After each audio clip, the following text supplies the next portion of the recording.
బాలబాట 2008వ సంవత్సరంలో స్థాపించబడింది. 2008 సంవత్సరంలో స్థాపించబడింది. డాక్టర్ పి రంజన్ బాబు గారు స్థాపించారు. ఇది ఇప్పుడు డాక్టర్ గాయత్రి విశ్వనాథన్ గారు దాన్ని కంటిన్యూ చేస్తున్నారు. ఈ బాలబాట యొక్క ముఖ్య ఉద్దేశం ఏంటంటే 4 అంశాలు స్టార్ట్ చేయబడింది. ముఖ్యంగా ఆటపాటలతో చెప్తుంది. రెండవది పెరటి తోటల పెంపకం, స్వయం సహాయక జీవన విధానం. ఇట్లాంటి 4 అంశాలతోని బాలబాట యొక్క 4 అంశాలతో స్థాపించబడింది అనమాట. ఈ బాలబాట ఏంటంటే 1 నుంచి 5 తరగతి పిల్లలు చదువుకుంటారు.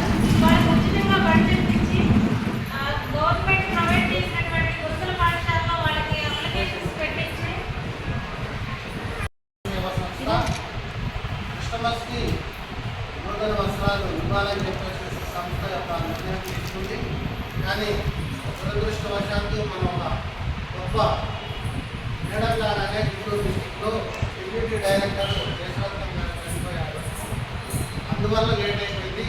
అది ప్రోగ్రామ్ క్రిస్మస్ నుంచి న్యూ ఇయర్కి నూతన వస్త్రాలు అందించే భాగంగా ఇప్పుడు బేబీ మేడం గారు జీవనందరికీ బహుమతి జరుగుతుంది. మొదటిగా సాయిస్ రాయ్